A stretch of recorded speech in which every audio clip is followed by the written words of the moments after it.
Dengan mempelajari Sirah Nabawiyah, maka makin menambah kecintaan kepadanya. Semoga yang subscribe juga dimudahkan jalannya menuju surga. Silahkan tekan tombol like supaya postingan ini semakin tersebar. Dan tulis doa serta hajat pemirsa di kolom komentar. Semoga semakin banyak yang mengaminkan, maka semakin cepat terkabul. Nabi Sulaiman alaihi salam adalah manusia terkaya sepanjang sejarah kehidupan manusia di muka bumi. Dalam beberapa kitab suci seperti Al-Quran, Alkitab, dan Injil, Nabi Sulaiman alaihi salam dijelaskan sebagai manusia terkaya yang pernah hidup di muka bumi. Tidak ada satupun manusia yang bisa mengalahkan total kekayaannya hingga hari kiamat tiba. Para arkeolog telah menemukan situs peninggalan sejarah Islam yang mengungkap total kekayaan Nabi Sulaiman alaihi salam. Erez bin Yosef, seorang profesor sekaligus peneliti, ia menyatakan bahwa 3.000 tahun yang lalu Nabi Sulaiman alaihi salam diperkirakan memiliki kekayaan senilai 2,2 triliun US dollar. Dan apabila dikonversikan dengan nilai mata uang dolar hari ini, jika dirupiahkan, maka nilainya setara dengan 32.891.870 triliun rupiah. Profesor itu juga menjelaskan bahwa kekayaan Nabi Sulaiman alaihi salam berasal dari dua sumber, yakni istana kerajaan dan tambang tembaga. Nilai itu berkali-kali lipat lebih banyak dari total kekayaan negara Indonesia yang hanya mencapai 11.454 triliun per 30 Desember 2021. Nabi Sulaiman alaihi salam memiliki beberapa mukjizat. Di antaranya adalah dapat berbicara dengan bahasa binatang. Beliau dapat memerintah mereka untuk melakukan sesuatu. Beliau juga dapat mengendalikan besar kecilnya tekanan angin dan dapat mengatur ke arah mana angin akan berhembus. Sehingga dengan itu Nabi Sulaiman dapat memanfaatkan angin sebagai kendaraannya dan juga kendaraan tentaranya. Nabi Sulaiman juga bisa melunakkan besi dan membentuknya menjadi pakaian perang yang anti tusukan senjata tajam. Nabi Sulaiman juga memimpin para jin. Mereka tunduk dan patuh pada perintah Nabi Sulaiman alaihi salam. Tidak hanya setan, iblis laknatullah yang merupakan makhluk pembangkang dapat dibuat tunduk bertekuk lutut pada perintah-perintah Nabi Sulaiman. Nabi Sulaiman bisa melakukan teleportasi, yaitu berpindah dari suatu tempat ke tempat yang lain dalam waktu singkat. Peristiwa itu dibuktikan dengan pemindahan singgasana Ratu Balqis atas perintah Nabi Sulaiman. Nabi Sulaiman dikenal sebagai raja yang adil dan bijaksana. Nabi Sulaiman diberkahi kecerdasan yang luar biasa untuk menyatu padukan segenap kekuatan yang Allah berikan kepadanya. Ia mengelola dan membawa kerajaannya menjadi kekuatan raksasa yang tak terkalahkan di masanya dengan segenap kemampuan yang dimilikinya. Tentara Nabi Sulaiman adalah tentara terkuat di bumi tanpa ada yang menandingi. Pertanyaan mendasar yang muncul kali ini adalah dari mana sumber kekayaan dan kekuatan Nabi Sulaiman alaihi salam? Untuk mendapat jawaban dari pertanyaan itu, simak video ini sampai akhir. Sebelum itu, mari bantu channel ini terus berkembang dengan cara subscribe dan nyalakan tanda loncengnya. Berikan komentar yang positif dan berikan like serta share video ini. Bismillahirrahmanirrahim. Sungguh kami benar-benar telah menganugerahkan ilmu kepada Daud dan Sulaiman. Keduanya berkata, segala puji bagi Allah yang melebihkan kami dari kebanyakan hamba-hambanya yang mukmin. Sulaiman telah mewarisi Daud dan dia berkata, "Wahai manusia, kami telah diajari untuk memahami bahasa burung dan kami dianugerahi segala sesuatu. Sesungguhnya semua ini benar-benar karunia yang nyata." Quran Surat An-Naml ayat 15-16. Saudara-saudaraku yang dirahmati Allah, pada ayat di atas disebutkan bahwa Sulaiman telah mewarisi Daud. Nabi Sulaiman mewarisi Nabi Daud dalam sisi kenabian dan kekuasaan, bukan mewarisi harta, karena para nabi tidak mewariskan harta. Sebab sepeninggalan mereka, harta para nabi menjadi sedekah bagi orang-orang yang ada di sekitarnya, yaitu orang-orang fakir dan orang-orang yang membutuhkan. Dan harta para nabi tidak dikhususkan bagi kalangan keluarganya. Rasulullah Shallallahu Alaihi Wasallam bersabda, "Kami para nabi tidak mewariskan. Nabi Sulaiman mewarisi kenabian dari Nabi Daud. Ini adalah hal yang jelas. Allah telah memilihnya sebagai nabi dari Bani Israel. Begitu juga Allah telah memberinya kekuasaan kerajaan sehingga ia menjadi pemimpin Bani Israel." Barangkali sesuatu yang paling penting yang diwarisi oleh Nabi Sulaiman dari Nabi Daud adalah tradisi militer. Kemajuan militer yang dahsyat telah berpindah kepada Nabi Sulaiman. Nabi Daud sebenarnya adalah seorang pengembala kambing yang sangat miskin, tetapi seiring dengan perjalanan waktu, ia menjadi komandan pasukan tiada tanding. Nabi Daud alaihi salam mengetahui bahwa kekuatan hakiki yang mengatur alam semesta adalah kekuatan Allah. Ketika Nabi Daud mengulurkan tangannya dan memegang potongan batu, lalu beliau melemparkannya dengan ketepel ke arah Jalut, kepala Jalut retak dan ambruk menghantam tanah. Ini sebagai bentuk demonstrasi kekuatan darinya. Kehadiran Nabi Daud mengubah pasukan Bani Israel, di mana mereka sebelumnya lari jika berhadapan dengan musuh. Maka kini keberadaan mereka mulai diperhitungkan di masa hidupnya. Nabi Daud mengalami peperangan yang sangat banyak, tapi Al-Quran tidak menceritakan secara terperinci. Hal itu dikarenakan karena Al-Quran adalah kitab dakwah di jalan Allah, bukan kitab sejarah. Al-Quran hanya menceritakan di dalam Al-Quran surat Shad ayat 20, "Dan kami kuatkan kerajaannya, kerajaan Daud." Ayat tersebut berarti bahwa Nabi Daud belum terkalahkan dalam peperangan yang diikutinya. Di samping dukungan yang Allah berikan kepadanya, juga pasukan dan rakyatnya, di mana mereka adalah orang-orang yang bertauhid, menyerahkan diri kepada Allah. Allah Subhanahu wa Ta'ala mengajarkan kepada Nabi Daud hal-hal yang menjadikan pasukannya memiliki keistimewaan yang dengannya mereka dapat mengalahkan pasukan-pasukan lain, pasukan-pasukan besar yang ada di bumi pada saat itu. Allah Subhanahu wa Ta'ala berfirman dalam surat Saba ayat 10, "Dan kami telah melunakkan besi untuknya." Baju besi mungkin akan menjadi masalah dalam benak kita. Ketika orang-orang yang berperang, baju besi cukup mengganggu gerakan mereka. Kita bisa membayangkan ketika ada dua orang berperang, salah satu dapat bergerak bebas, sementara yang lainnya tidak leluasa bergerak karena tertahan dengan pakaiannya. Namun, dengan kekuasaan Allah, Nabi Daud dapat melunakkan besi dan membuat baju besi yang ringan, yang mudah untuk digunakan. Ini adalah kemajuan penting yang Allah berikan kepada Nabi Daud dan tentaranya. Kemajuan itu kemudian diajarkan, diwariskan dan dimiliki oleh Nabi Sulaiman alaihi salam. Nabi Sulaiman memiliki pasukan dahsyat yang melebihi pasukan manapun di bumi saat itu, atau bahkan mungkin saat ini. Bahkan Allah menambahkan karunia-Nya kepada Nabi Sulaiman yang disebutkan dalam Al-Quran surat An-Naml ayat 16. "Dan Sulaiman telah mewarisi Daud, dan dia berkata, 'Wahai manusia, kami telah diberi pengertian tentang suara burung, dan kami diberi segala sesuatu. Sesungguhnya, ini benar-benar suatu karunia yang nyata.'"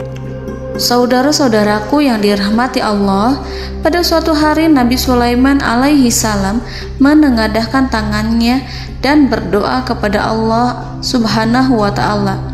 Antara hati Nabi dan Allah tidak ada penghalang, tidak ada jarak, tidak ada sekatan waktu, tidak ada satupun dari para nabi yang berdoa kepada Allah kecuali doanya pasti dikabulkan. Doa Nabi Sulaiman alaihi salam direkam dalam Al-Quran surat Shad ayat 35. Nabi Sulaiman berkata, "Ya Tuhanku, ampunilah aku, anugerahkanlah kepadaku kerajaan yang tidak dimiliki oleh seorang pun sesudahku." Nabi Sulaiman menginginkan dari Allah sesuatu kerajaan yang belum pernah diperoleh oleh siapapun setelahnya. Allah Subhanahu wa ta'ala mengabulkan doa Nabi Sulaiman dan memberinya kerajaan tersebut. Nabi Sulaiman mewarisi kekuasaan, kenabian, hikmah ilmu dari Nabi Daud alaihi salam. Orang-orang menyebut Nabi Sulaiman Al-Hakim, Sulaiman yang bijaksana. Kebijaksanaan Nabi Sulaiman tidak terbatas pada keadilannya di tengah-tengah manusia dan juga kasih sayangnya kepada mereka. Namun, kebijaksanaan Nabi Sulaiman juga berlaku di kalangan burung dan binatang lainnya. Nabi Daud juga mengenal bahasa burung, tetapi Nabi Sulaiman dapat berbicara dengan bahasa burung. Bahkan, ia dapat menggantikannya sebagai pembantunya. Ketika Nabi Daud bertasbih di gunung, burung-burung serta binatang buas ikut bertasbih bersamanya. Bahkan angin pun berhenti untuk mendengarkan tasbih itu. Sedangkan Nabi Sulaiman alaihi salam, Allah Subhanahu wa ta'ala memberinya karunia lebih dari itu, di mana binatang-binatang buas tunduk padanya, begitu juga angin dan burung. Saudara-saudaraku yang dirahmati Allah, Nabi Sulaiman alaihi salam mampu mendengarkan bisikan semut yang berbicara kepada sesama mereka. Bahkan ia mampu memerintahkan semut tersebut sehingga semut itu menjadi taat pada perintahnya. Pasukan Nabi Sulaiman memiliki kekuatan yang sangat dahsyat. Belum pernah ada di dunia ini satu pasukan pun yang memiliki kekuatan seperti itu. Kekuatan Nabi Sulaiman berasal dari beberapa kombinasi yang sangat mengagumkan, sehingga karenanya ia tidak dapat tertandingi. Kekuatan itu terdiri dari manusia, binatang-binatang, jin, dan lain sebagainya. Kita mengetahui bahwa jin adalah makhluk Allah dan manusia tidak mampu melihatnya atau menghadirkannya atau meminta pertolongan kepadanya. Sedangkan Nabi Sulaiman telah diberi Allah suatu kemampuan untuk menundukkan jin, mempekerjakan mereka sebagai tentara di tengah-tengah peperangan. Bahkan ia mampu menjadikan mereka sebagai pekerja-pekerja kasar di kerajaannya saat tidak ada peperangan. Oleh sebab itu, ketika ada pasukan lain yang mencoba melawan pasukan Nabi Sulaiman, mustahil mereka akan mendapatkan kemenangan. Bahkan pasukan Nabi Sulaiman diperkuat oleh pasukan burung. Burung di pasukan Nabi Sulaiman memerankan tugas penting, yaitu menjadi agen intelijen. Kita mengetahui bahwa peranan informasi saat peperangan adalah hal yang penting. Dari informasi tersebut, pasukan dapat mengetahui keadaan lawannya. Demikianlah peranan burung pada pasukan Sulaiman. Ia terbang di tengah-tengah musuh. Kemudian, ia kembali kepada Nabi Sulaiman untuk menyampaikan berita tentang keadaan lawannya. Di samping jin dan burung, Allah juga menundukkan angin untuk Nabi Sulaiman. Nabi Sulaiman dapat memerintahkan angin dan ia mampu untuk menaiki angin tersebut. Dalam Al-Quran surat Shad ayat 36-40, Allah Subhanahu wa ta'ala berfirman, "Kami tundukkan kepada angin yang berhembus dengan baik menurut kemana saja yang dikehendaki Sulaiman. Dan kami tundukkan pula kepadanya setan-setan, semuanya ahli bangunan dan penyelam, dan setan yang lain yang terikat dalam belenggu. Inilah anugerah kami, maka berikanlah kepada orang lain atau tahanlah untuk dirimu tanpa perhitungan, dan sesungguhnya dia mempunyai kedudukan yang dekat pada sisi kami dan tempat kembali yang baik." Saudara-saudaraku yang dirahmati Allah, Allah Subhanahu wa Ta'ala juga memberikan kemampuan yang tak seorang pun dari para nabi mendapatkannya, yaitu kemampuan untuk memerintah setan. Setan adalah salah satu bagian dari jin. Ia adalah kelompok yang celaka dari bangsa jin. Kelompok ini sebenarnya tidak mampu dikuasai oleh manusia. Bahkan jin yang soleh tidak dapat mengatur setan. Adapun Nabi Sulaiman, Allah telah memberinya kekuasaan untuk menundukkan setan dan mempekerjakannya, bahkan mengikatnya dengan rantai serta menghukumnya jika ia menentang pada perintahnya. Setan membangun untuk Sulaiman istana-istana, patung-patung dan alat-alat perang. Bahkan setan-setan itu menyelam ke dasar lautan untuk mengeluarkan permata dan yakut untuk Sulaiman. Jika di antara setan yang menentang perintahnya, maka Nabi Sulaiman alaihi salam mengikatnya dengan rantai. Ini semua menunjukkan kekayaan Nabi Sulaiman dan kekuasaannya, di mana ia mampu mengatur banyak makhluk di bumi ini. Tentu saja, kemampuan itu semua adalah atas izin dari Allah Subhanahu wa Ta'ala sebagai mukjizat darinya.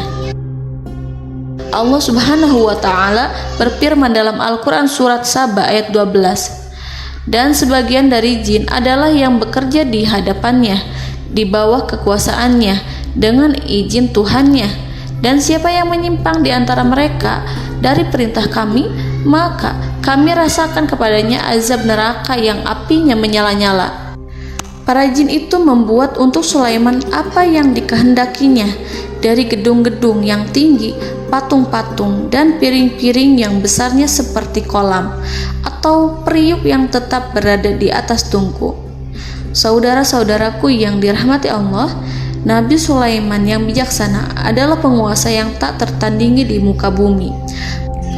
Meskipun memperoleh nikmat-nikmat khusus yang agung itu yang Allah berikan kepada Sulaiman, beliau tetap menunjukkan dirinya sebagai manusia yang paling banyak berzikir kepada Allah dan manusia yang paling banyak bersyukur di zamannya.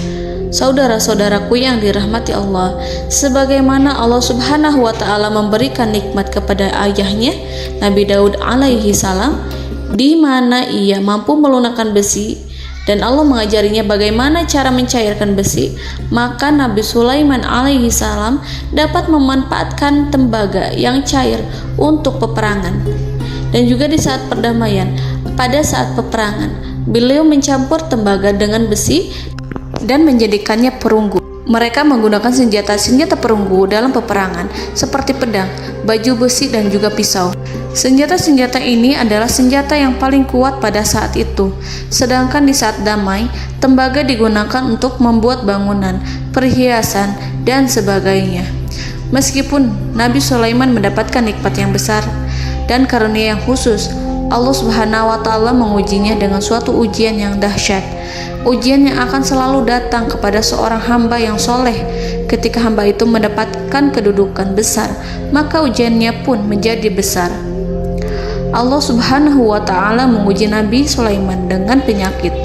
Diceritakan oleh Fahru Roji, Nabi Sulaiman diuji dengan suatu penyakit yang keras, di mana kedokteran saat itu tidak dapat dan tidak mampu mengatasinya. Sakitnya Nabi Sulaiman sangat keras sehingga para dokter dari kalangan manusia ataupun jin tidak mampu menghilangkan penyakit itu. Lalu burung-burung menghadirkan rumput-rumput yang dianggapnya sebagai obat, tetapi Nabi Sulaiman tak kunjung sembuh. Semakin hari penyakit Nabi Sulaiman semakin menjadi-jadi, sehingga ketika Nabi Sulaiman duduk di atas kursi, ia duduk bagaikan tubuh tanpa roh. Seakan-akan ia mati karena saking keras penyakit yang dideritanya. Sakit yang diderita oleh Nabi Sulaiman alaihi salam berlangsung sangat lama. Namun Nabi Sulaiman tidak henti-hentinya berzikir kepada Allah dan meminta kesembuhan kepadanya, serta selalu beristighfar dan mengungkapkan rasa cinta kepadanya. Selesailah ujian Allah terhadap hambanya Nabi Sulaiman. Beliau pun sembuh Nabi Sulaiman merasakan kembali kesehatannya setelah ia mengetahui segala kejayaan dan segala kekuasaan serta segala kebesarannya tidak lagi mampu menghilangkan penyakit yang dideritanya kecuali jika Allah menghendaki. Saudara-saudaraku yang dirahmati Allah, Nabi Sulaiman telah membangun tempat ibadah, tempat sujud, sehingga manusia menyembah Allah di dalamnya. Orang-orang yang membangunnya berjumlah puluhan ribu orang. Tentu setiap kelompok dari mereka memiliki pekerjaan masing-masing. Di antara mereka ada yang mencairkan tembaga, di antara mereka ada yang tukang pahat, ada yang tukang ukir, ada yang membelah batu, ada yang memotong kayu, ada yang mendatangkan rumput-rumput dari Libanon, ada yang mendatangkan emas dan menjadikannya lempengan-lempengan yang mengkilat untuk menutupi kayu serta untuk melapisi dinding-dinding. Bahkan golongan jin pun membantu membangun tempat tersebut, tentu dengan perintah dan bimbingan Nabi Sulaiman.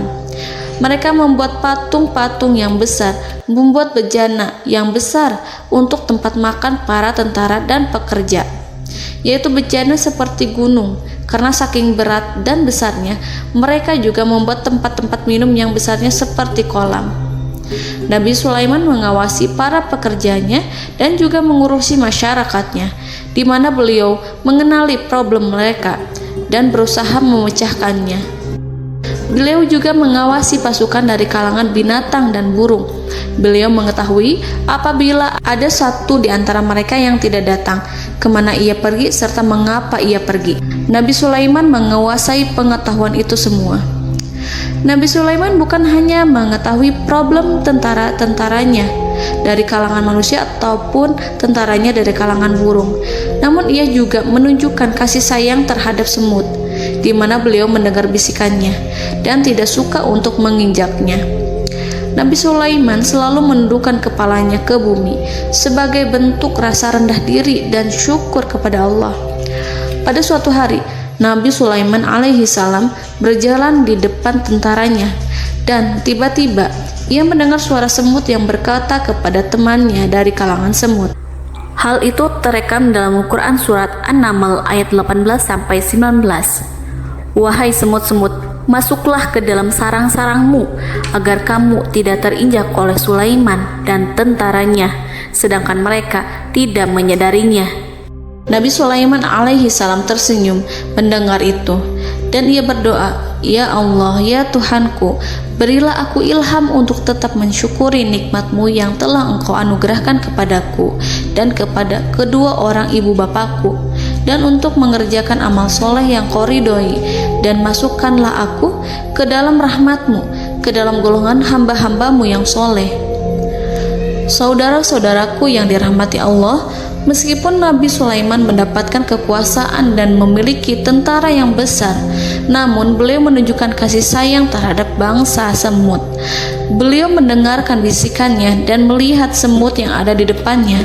Oleh karena itu, tak mungkin baginya untuk menginjak golongan semut itu. Nabi Sulaiman bersyukur kepada Allah telah memberinya nikmat, yaitu nikmat rahmat dan kasih sayang. Di samping itu, Nabi Sulaiman alaihi salam adalah orang paling kaya di dunia. Istananya terbuat dari kayu gaharu yang memiliki wangi harum. Istananya terbuat dari emas yang terkadang dari kristal. Beliau juga memiliki kursi besar yang terbuat dari emas dan permata. Istana Nabi Sulaiman merupakan istana yang paling besar di dunia.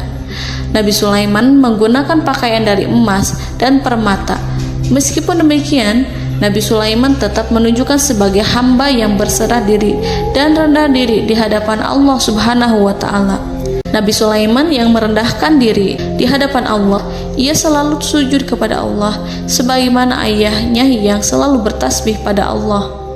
Nabi Sulaiman selalu melantunkan lagu-lagu cinta ilahi dan hanya memuji Allah Subhanahu wa Ta'ala.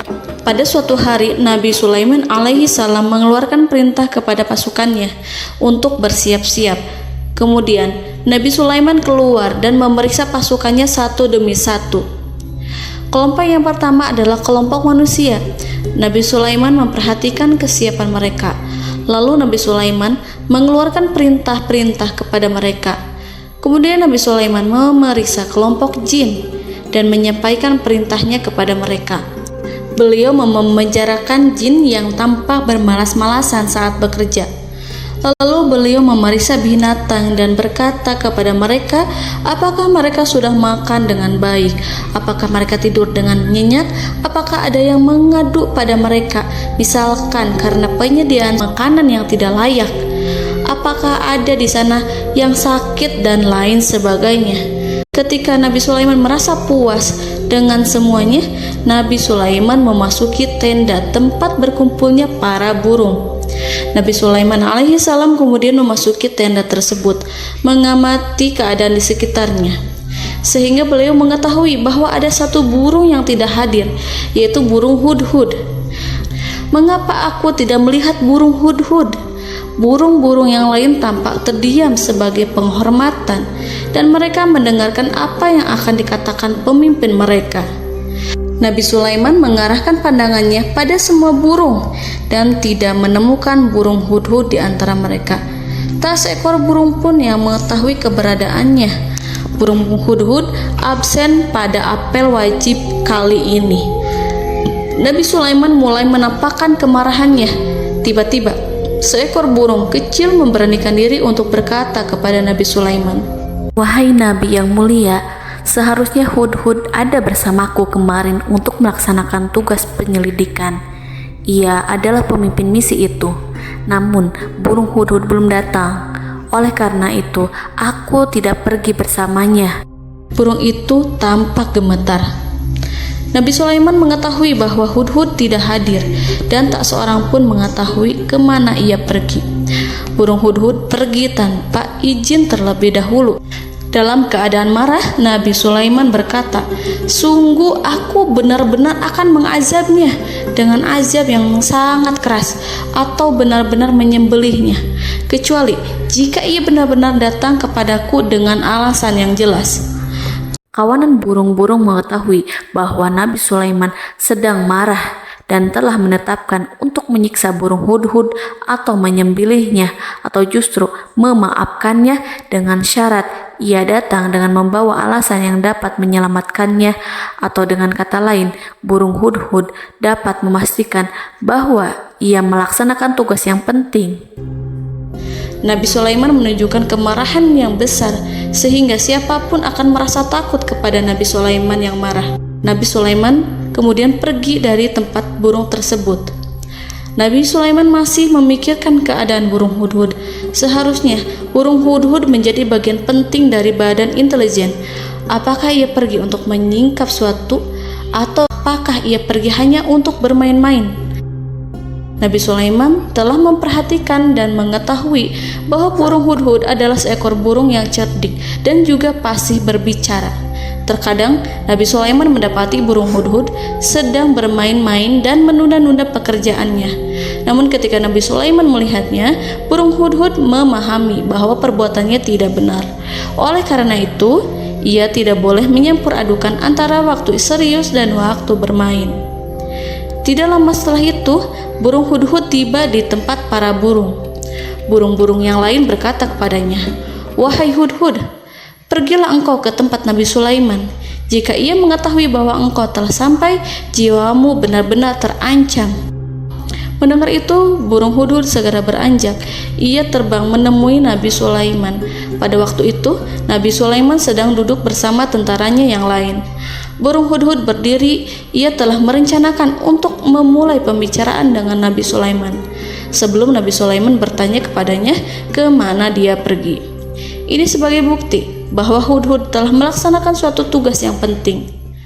Dalam Al-Quran Surat An-Naml ayat 22, burung hudhud berbicara, "Aku telah mengetahui sesuatu yang kamu belum mengetahuinya, dan kubawa kepadamu dari negeri Saba suatu berita penting yang diyakini seakan-akan burung hudhud hendak berkata, 'Aku adalah hudhud yang miskin, tapi aku mengetahui apa yang tidak engkau ketahui, dan aku telah datang kepadamu dari kerajaan Saba dengan membawa berita yang sangat penting.'"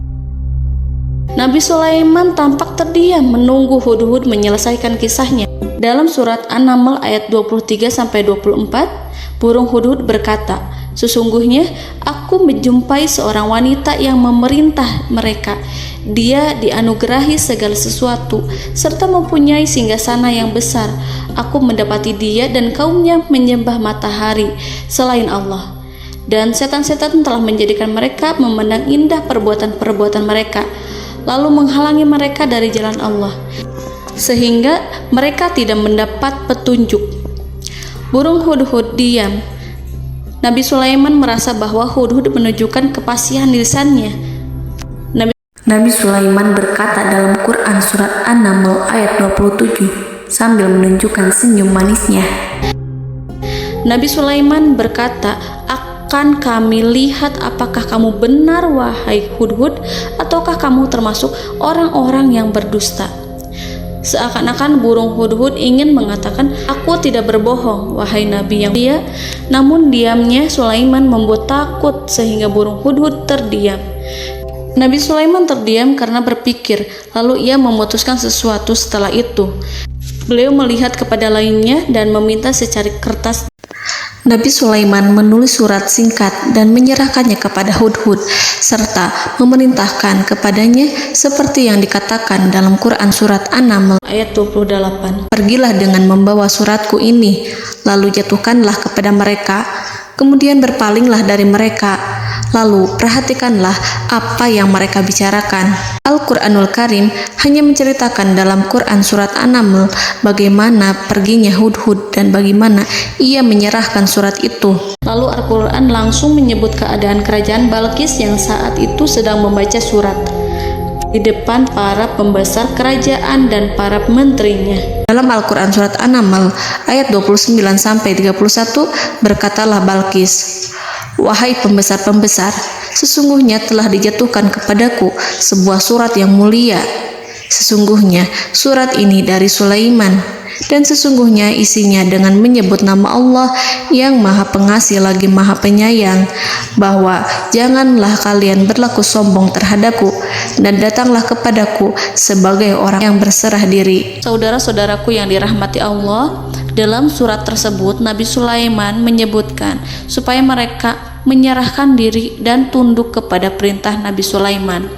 Nabi Sulaiman memerintahkan agar mereka meninggalkan penyembahan terhadap matahari. Nabi Sulaiman tidak mempersoalkan akidah mereka dan tidak memuaskan mereka dengan apapun. Nabi Sulaiman hanya memerintahkan bahwa ia berada di atas kebenaran. Bukankah ia didukung kekuatan yang berlandaskan keyakinan yang dimilikinya? Nabi Sulaiman hanya memerintahkan mereka agar tunduk dan patuh kepadanya. Ratu Sabak menyampaikan surat tersebut di tengah-tengah kaumnya. Dalam Quran surat An-Naml ayat 32 dijelaskan, "Dan berkatalah Balqis, wahai para pembesar, berilah aku pertimbangan dalam urusanku ini. Aku tidak pernah memutuskan sesuatu persoalan sebelum kamu berada dalam majelisku." Saudara-saudaraku yang dirahmati Allah, para pembesar istana Balqis menentang surat tersebut. Isi surat itu membangkitkan kesombongan kaum Sabak, di mana mereka merasa lebih kuat. Mereka mengetahui bahwa di sana ada seorang yang mencoba menentang mereka dan mengisyaratkan peperangan kepada mereka. Lalu ia meminta kepada mereka untuk memenuhi syarat-syaratnya sebelum terjadinya peperangan dan kekalahan. Dalam surat An-Naml ayat 33, mereka menjawab, "Kita adalah orang-orang yang memiliki kekuatan dan juga memiliki keberanian yang sangat besar dalam peperangan. Dan keputusan berada di tanganmu, wahai rajaku. Maka pertimbangkanlah apa yang akan kamu perintahkan." Saudara-saudaraku yang dirahmati Allah, para pembesar kaum Sabak seakan ingin berkata, "Kita siap untuk melaksanakan perang." Tampaknya ratu itu memiliki kebijakan yang lebih baik dari pembesar kaumnya. Surat Sulaiman itu membuatnya berpikir lebih jernih dan lebih berhati-hati. Ia berusaha sebisa mungkin menghindari peperangan. Ratu itu berpikir dalam tempo yang lama. Nama Sulaiman tidak diketahuinya dan ia pun belum pernah mendengarnya. Oleh karena itu, Ratu kaum Sabak tidak mampu mengetahui dan mendeteksi seberapa besar kekuatan Nabi Sulaiman. boleh jadi Nabi Sulaiman memiliki kekuatan yang dahsyat, sehingga ia mampu memerangi kekuasaannya dan mengalahkannya. Kemudian ratu memperhatikan apa yang ada di sekelilingnya. Ia melihat kemajuan masyarakatnya dan juga kekayaannya. Barangkali ia mengira bahwa Nabi Sulaiman iri terhadap kemajuan dan kekayaannya itu, sehingga Nabi Sulaiman ingin menyerangnya. Setelah mempertimbangkan isi surat Nabi Sulaiman dengan cermat, Ratu Saba memilih untuk tidak bersikap ceroboh dan bodoh. Ratu lebih suka untuk menggunakan bahasa kelembutan. Ia mengirim kepada Nabi Sulaiman suatu hadiah yang besar. Ratu mengira bahwa Nabi Sulaiman seorang yang ambisius, yang boleh jadi ia telah mendengar tentang kekayaan kerajaan Saba. Para utusan pergi dengan membawa hadiah dari Ratu Saba. Ratu berharap agar mereka dapat memasuki kerajaan Nabi Sulaiman dan akan mengetahui kondisi kerajaannya. Saat mereka pulang, Ratu ingin mendengar secara langsung dari mereka tentang bagaimana keadaan kaum Nabi Sulaiman dan pasukannya. Setelah mendapatkan informasi yang cukup, maka Ratu Balqis dapat membuat sesuatu keputusan yang tepat. Ratu menyembunyikan apa yang terlintas dalam pikirannya, lalu ia berbicara kepada pembesar istananya bahwa ia dapat menyingkap niat jahat Raja Sulaiman melalui cara mengirimkan hadiah kepadanya. Ratu lebih memilih cara tersebut dan menunggu reaksi dari Nabi Sulaiman. Ratu berhasil memuaskan para pembesar istana, dan untuk sementara ia menghilangkan ide untuk berperang. Karena para raja jika menyerang suatu desa, maka pemimpin desa tersebut adalah orang yang paling banyak mendapatkan kehinaan. Akhirnya, para pembesar kaumnya merasa puas dengan pikiran Ratu Balqis. Saudara-saudaraku yang dirahmati Allah, dalam surat An-Naml ayat 34-35 dijelaskan, Ratu Balqis berkata, "Sesungguhnya raja-raja apabila memasuki suatu negeri, niscaya mereka akan membinasakannya dan menjadikan penduduknya yang mulia menjadi hina. Dan demikian pula lah yang akan mereka perbuat. Dan sesungguhnya aku akan mengirim utusan kepada mereka dengan membawa hadiah, dan aku akan menunggu apa yang akan dibawa kembali oleh utusan itu." Kemudian sampailah hadiah dari Ratu Balqis kepada Nabi Sulaiman. Para intelijen Nabi Sulaiman memberitahunya bahwa utusan Balqis datang dengan membawa hadiah. Nabi Sulaiman langsung mengetahui bahwa Ratu Balqis itu sengaja mengirim orang-orangnya untuk mengetahui atau untuk mendapatkan informasi tentang kekuatannya. Lalu setelah itu ia akan mengambil keputusan atau mengambil sikap kepada kerajaan Sulaiman. Nabi Sulaiman segera memanggil semua pasukannya untuk berkumpul. Utusan Balqis segera memasuki istana Nabi yang dipenuhi dengan pasukan yang besar bersenjata. Melihat itu, utusan Ratu Balqis tercengang dan terkejut ketika mereka melihat kekayaan yang mereka bawa tidak ada apa-apanya dibandingkan dengan kerajaan Nabi Sulaiman. Hadiah mereka tampak tidak berarti. Emas yang mereka bawa tampak tidak memiliki makna saat mereka memasuki istana Nabi Sulaiman yang terbuat dari kayu-kayu pohon gaharu yang mengeluarkan bau yang harum serta dihiasi dengan emas permata. Para utusan Ratu Balqis berdiri bersama Nabi Sulaiman dan menyaksikan bagaimana Nabi Sulaiman mengendalikan pasukannya. Kemudian mereka mulai berpikir tentang kekuatan dan kualitas pasukan Nabi Sulaiman. Betapa kagetnya mereka ketika melihat di tengah-tengah pasukan itu terdapat singa, burung, dan tentara dari kalangan manusia yang mampu terbang. Mereka pun sadar bahwa mereka di hadapan pasukan yang tiada tandingannya. Selesailah demonstrasi pasukan Nabi Sulaiman. Kemudian para utusan ratu dipersilahkan maju ke tempat hidangan makanan. Para utusan itu sangat terkejut ketika melihat berbagai macam makanan dari penjuru dunia ada di depannya. Dan di antara makanan itu terdapat pula makanan yang biasa ditemukan di negeri mereka. Tetapi mereka melihat bahwa makanan itu memiliki rasa yang lebih istimewa. Selain itu, piring-piring yang ada di depan mereka terbuat dari emas dan mereka dilayani oleh laki-laki yang berhias dengan emas. Di meja makan itu terdapat burung, ikan laut, dan berbagai macam daging yang mereka tidak mampu lagi membedakan daging apa itu. Nabi Sulaiman tidak makan bersama mereka, tapi beliau makan dengan menggunakan piring yang terbuat dari kayu. Beliau memakan roti yang kering yang dicampur dengan minyak. Inilah makanan yang dipilih Nabi Sulaiman. Makan bersama mereka dalam keadaan diam, mereka merasa kehadiran Nabi Sulaiman menciptakan suatu wibawa yang luar biasa. Selesai perjamuan itu, lalu dengan sangat malu mereka menyerahkan hadiah dari Ratu Balqis kepada Nabi Sulaiman. Hadiah itu berupa emas yang bagi mereka hadiah itu sangat bernilai tinggi. Tapi di sini hadiah itu tampak kecil di hadapan kekayaan-kekayaan Nabi Sulaiman yang sangat mengagumkan. Nabi Sulaiman memperhatikan hadiah dari Ratu Balqis itu dan berkata dalam Quran surat An-Naml ayat 36, "Maka apa yang diberikan Allah kepadaku lebih baik daripada apa yang diberikannya kepadamu, tetapi kamu merasa bangga dengan hadiahmu." Saudara-saudaraku, Raja Sulaiman menyingkap dengan kata-katanya yang singkat itu penolakannya terhadap hadiah mereka. Ia memberitahu utusan itu bahwa ia tidak menerima hadiah tersebut. Ia tidak merasa puas dengan hadiah itu.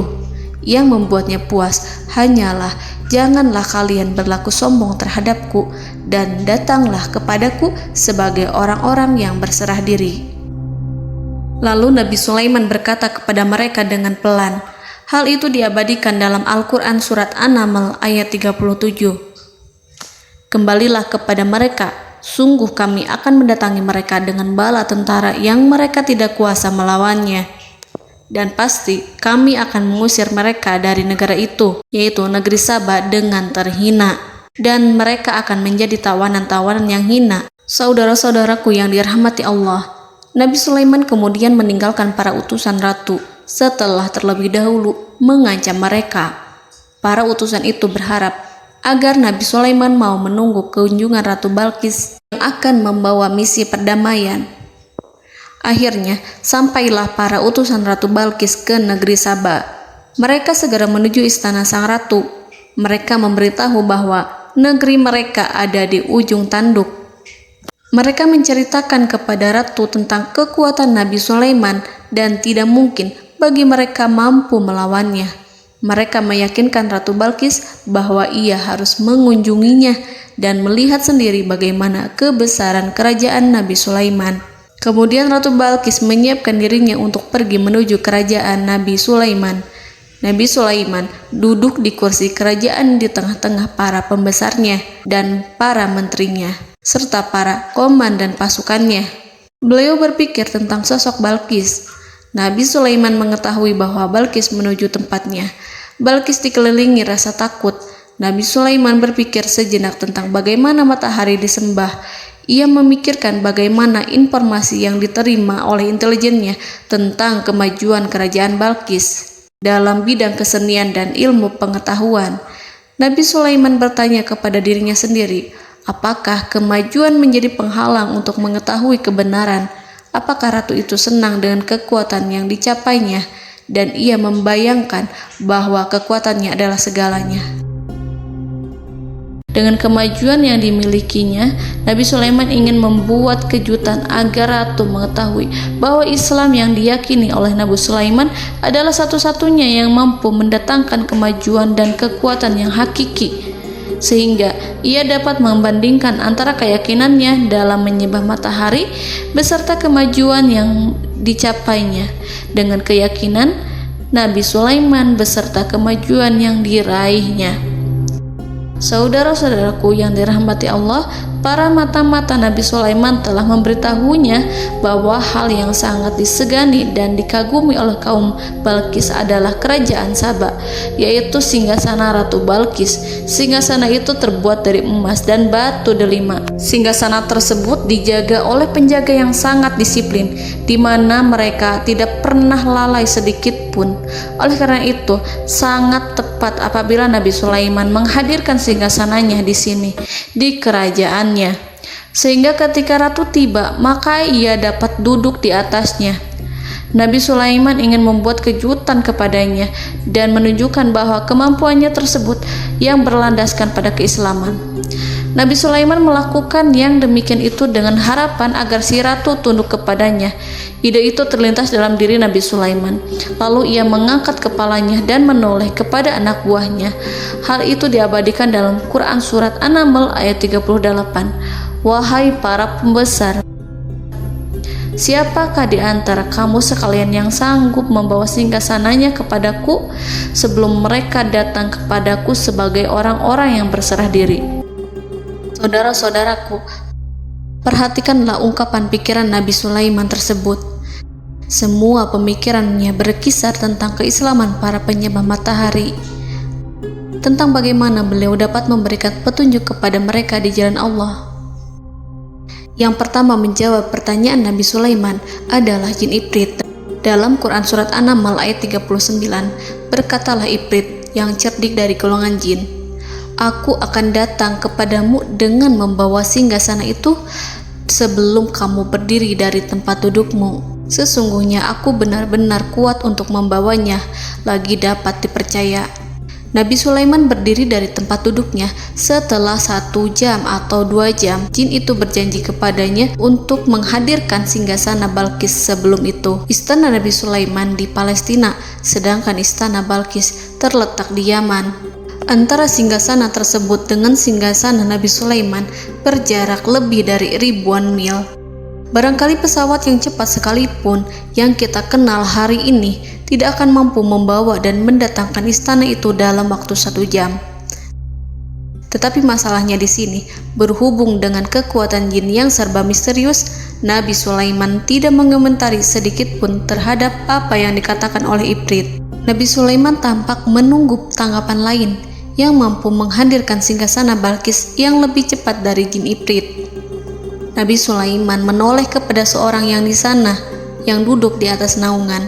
Hal itu diceritakan dalam Al-Quran Surat An-Naml ayat 40. Berkatalah seseorang yang mempunyai ilmu dari Alkitab, "Aku akan membawa singgasana itu kepadamu sebelum matamu berkedip." Maka tatkala Sulaiman melihat singgasana itu terletak di hadapannya, ia pun berkata, "Ini termasuk karunia Tuhanku untuk menguji aku, apakah aku akan bersyukur atau mengingkari nikmatnya. Dan barang siapa yang bersyukur, maka sesungguhnya dia bersyukur untuk kebaikan dirinya sendiri.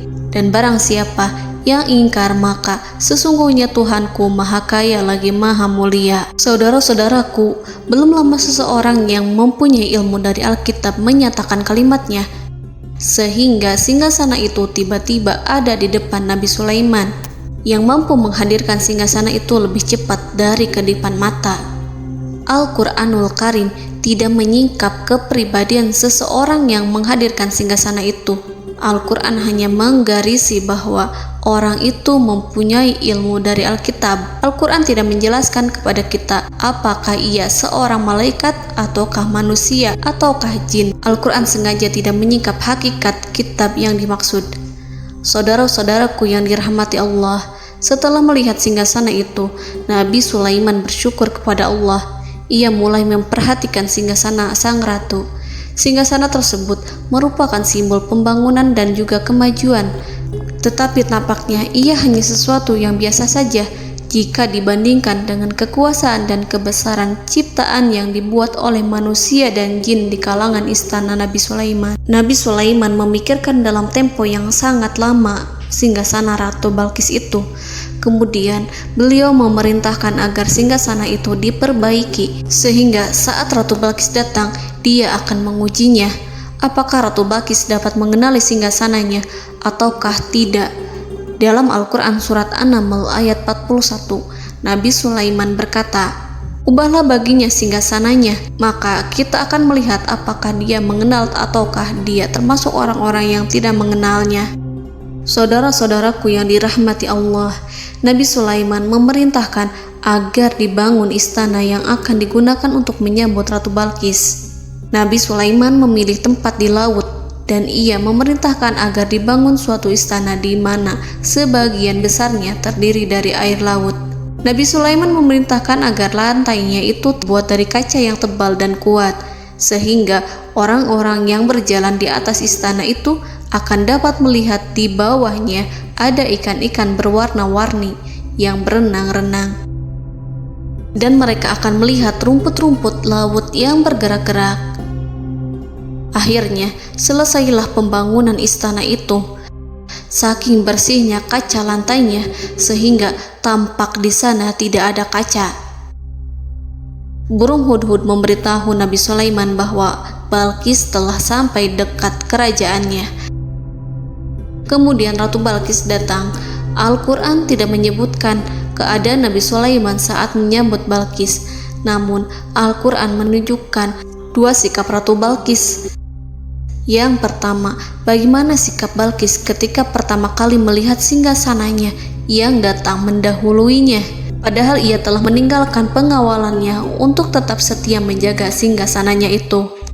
Keadaan kedua adalah keadaan di depan istana yang dibangun untuk penyambutan Balkis. Istana itu penuh dengan permata yang berenang-renang di bawahnya ikan-ikan. Dalam Quran Surat An-Naml ayat 42 dijelaskan, dan ketika Balkis datang, ditanyakanlah kepadanya, serupa inikah singgasanamu? Balkis menjawab, seakan-akan singgasana ini adalah singgasanaku.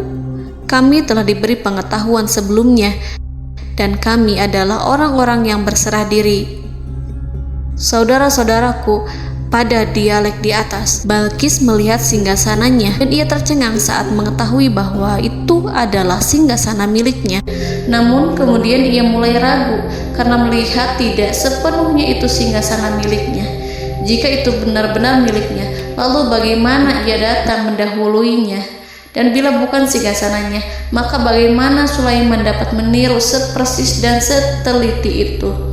Padahal Sulaiman tidak pernah sekalipun ke kerajaannya. Nabi Sulaiman berkata saat melihat Balkis mengamati singgasananya, apakah ini singgasanamu?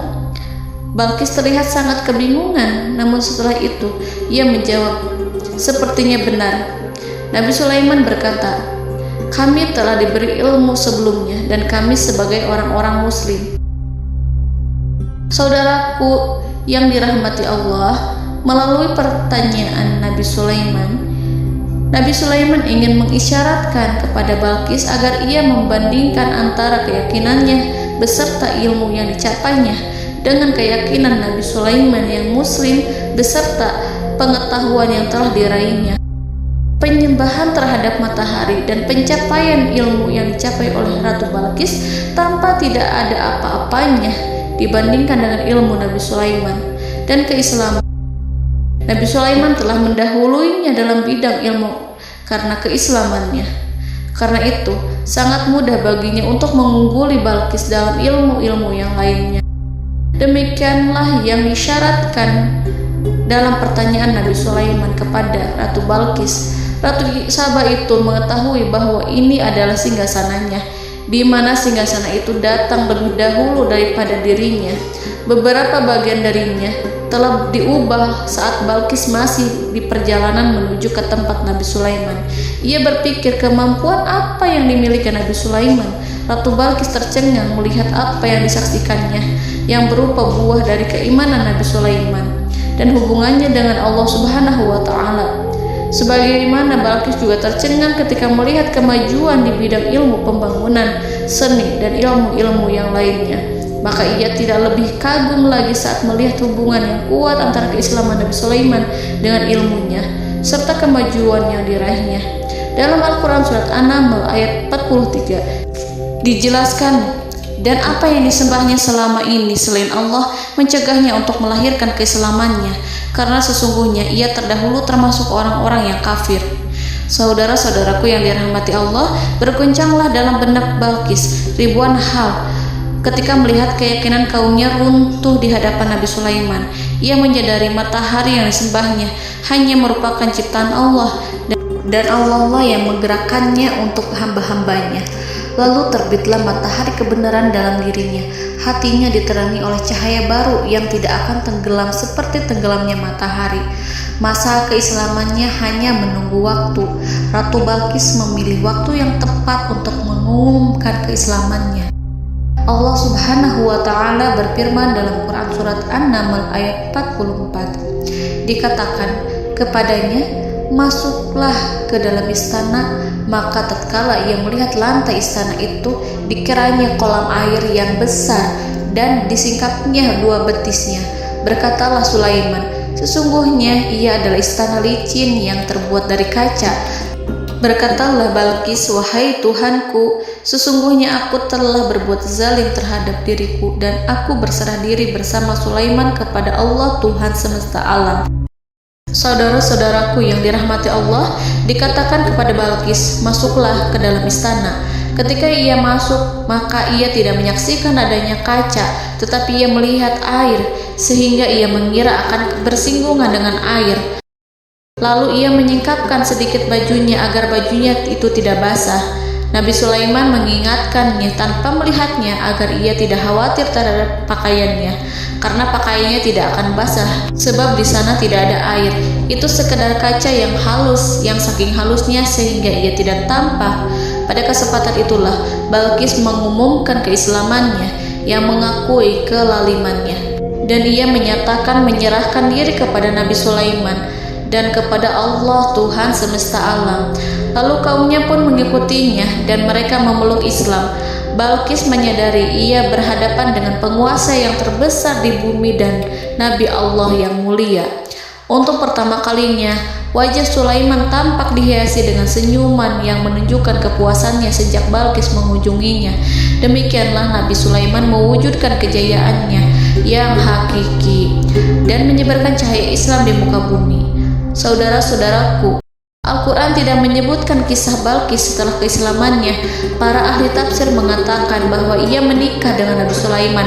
Selain itu, ada yang mengatakan bahwa ia menikah dengan salah satu orang dekat Nabi Sulaiman. Ada juga yang mengatakan bahwa sebagian Raja Habasyah adalah keturunan dari buah perkawinan ini. Wallahu a'lam bishawab. Saudara-saudaraku yang dirahmati Allah, Nabi Sulaiman hidup di tengah-tengah kejayaan dan kemuliaan di bumi. Kemudian Allah menetapkan kematian untuknya, sebagaimana kehidupan Sulaiman berada di puncak kemuliaan dan kejayaan yang penuh dengan keajaiban yang luar biasa, maka kematiannya pun merupakan tanda-tanda kebesaran Allah yang penuh dengan keajaiban. Demikianlah bahwa kematiannya sesuai dengan kehidupannya, sesuai dengan kejayaannya. Allah berfirman tentang kematian Sulaiman di dalam Al-Quran Surat Saba ayat 14. Maka tatkala kami telah menetapkan kematian Nabi Sulaiman, tidak ada yang menunjukkan kepada mereka kematiannya itu kecuali rayap yang memakan tongkatnya. Maka tatkala ia telah tersungkur, tahulah jin bahwa kalau sekiranya mereka mengetahui yang gaib, tentulah mereka tidak akan tetap dalam siksa yang menghinakan. Saudara-saudaraku, kemampuan Nabi Sulaiman untuk menundukkan jin dan mempekerjakan mereka serta hubungan mereka dengan semua itu menimbulkan fitnah di tengah-tengah manusia. Dalam hal tertentu, kematian Nabi Sulaiman merupakan batasan jawaban terhadap fitnah ini. Kami tidak mengetahui siapa yang mengklaim bahwa jin mengetahui hal yang gaib, apakah itu setan yang terkutuk atau jin yang bodoh atau manusia yang tertipu. Kami tidak mengetahui siapa yang bertanggung jawab terhadap tersebarnya isu yang keliru ini. Yang kita ketahui adalah bahwa hal tersebut adalah mempengaruhi sebagian manusia dan jin. Barangkali manusia berkata kepada diri mereka, selama jin melakukan perbuatan yang luar biasa ini, maka apa gerangan yang menjadikan mereka tidak mengetahui hal yang gaib itu? Manusia itu lupa bahwa kunci kegaiban berada di tangan Allah. Masalah ilmu gaib tidak akan mampu dikuasai oleh jin dan manusia. Hanya Dia yang mengetahuinya, dan manusia diberitahu hanya sedikit sekali. Saudara-saudaraku yang dirahmati Allah, seakan-akan Allah telah merencanakan bahwa kematian Sulaiman bertujuan untuk menghancurkan pemikiran itu, yaitu pemikiran bahwa jin mengetahui hal-hal yang gaib. Jin bekerja untuk Nabi Sulaiman selama beliau hidup, dan tatkala beliau meninggal, maka tugas mereka menjadi bebas. Nabi Sulaiman meninggal tanpa diketahui oleh jin, sehingga mereka tetap bekerja untuk mereka, tetap mengabdi kepada Sulaiman. Seandainya mereka mengetahui hal yang gaib, niscaya mereka tidak akan meneruskan pekerjaan mereka. Saudara-saudaraku, pada suatu hari Nabi Sulaiman memasuki mihrabnya untuk itikaf ibadah dan beribadah kepada Allah. Tak seorang pun yang berani mengganggu khalwatnya. Mihrab Sulaiman terletak di puncak gunung dan dindingnya terbuat dari permata. Pada suatu hari Nabi Sulaiman duduk bersandar pada tongkatnya dan ia tampak tenggelam dalam tafakur. Beliau berzikir pada Allah hingga rasa kantuk menguasainya. Lalu setelah itu malaikat maut menemuinya. Nabi Sulaiman pun meninggal. Beliau bersandar kepada tongkatnya. Jin melihatnya dan mengira bahwa beliau sedang sholat, sehingga mereka pun terus melanjutkan pekerjaannya. Berlalulah hari demi hari yang panjang. Datanglah rayap, yaitu semut kecil yang memakan kayu. Hewan itu mulai memakan tongkat Nabi Sulaiman. Rayap itu tampak lapar. Sebagian dari tongkat Nabi Sulaiman dimakan beberapa hari oleh rayap itu.